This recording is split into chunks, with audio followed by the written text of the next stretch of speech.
There are two pillars of Western philosophy, Plato and Aristotle.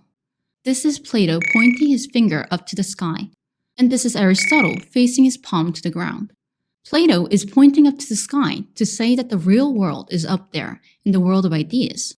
Aristotle is saying that the important thing is the reality here. That is why Plato is said to be an idealist, while Aristotle is called a realist. Each of them are holding a book in their hand. Plato's book is on cosmology called Timaeus. Then what is Aristotle holding? Think about it. Aristotle said that the real world is important. What is the most important thing in reality? Yes, it's the question of how to live. That is the question of ethics. So, Aristotle is holding a book called Nicomachean Ethics. Today's story is Aristotle's Ethics.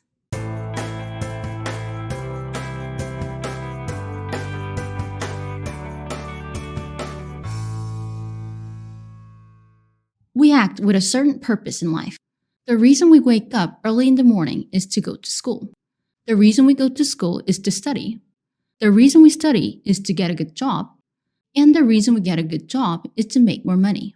In this way, it seems that there is a purpose to all our actions. What is the ultimate purpose of life?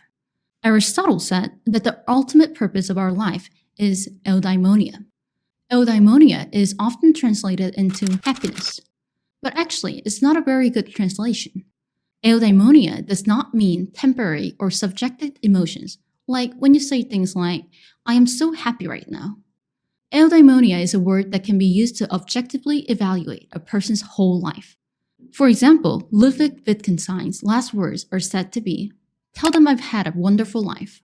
Here, the phrase wonderful life doesn't mean a happy life, but rather a good life. In other words, eudaimonia is well-living, not living happily. The purpose of all human action is living well. So, what does it mean to live well? Let's talk about this. This is a chair and this is a chair.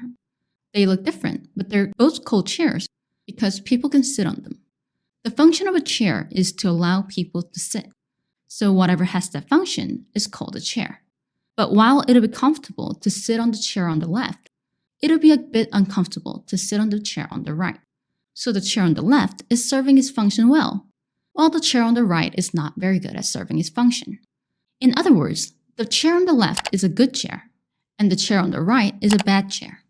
Put short, a chair is a good chair when it fulfills its function with excellence, and it is a bad chair when it fails to fulfill its function. Like this, being good means to fulfill one's function with excellence. Now, let's talk about people instead of chairs. Aristotle is a man, and Don Quixote is a man. They look different, but they're both called people. That's because they both have the ability to think rationally. Because humans have the unique ability to think rationally, all living objects that can think rationally are called human. However, while Aristotle has excellent ability to think rationally, Don Quixote isn't very good at thinking rationally. So, Aristotle can be said to be a good man, and Don Quixote a bad man. After all, if a person fulfills his function well, he can be said to be a good man. And if a person does not fulfill his function well, he can be said to be a bad man.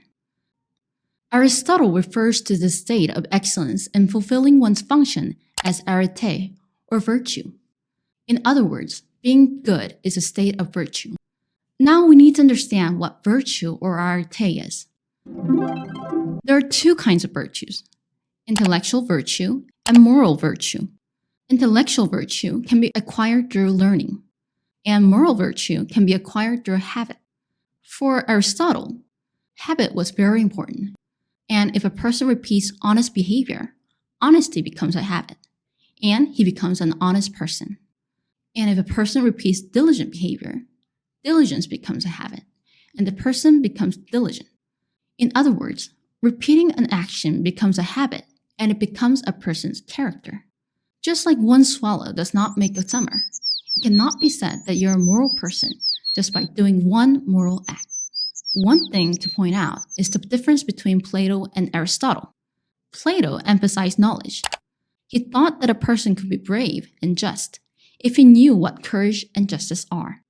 The reason a person is not brave is that he does not know what courage is. And the reason a person is not just is that he does not know what justice is.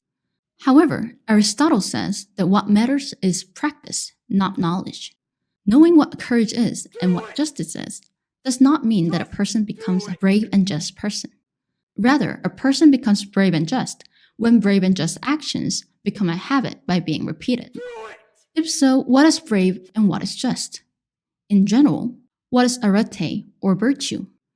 Aristotle said that virtue is to follow the mean or the middle state that is not biased toward either side. For example, courage is the mean of cowardice and rashness.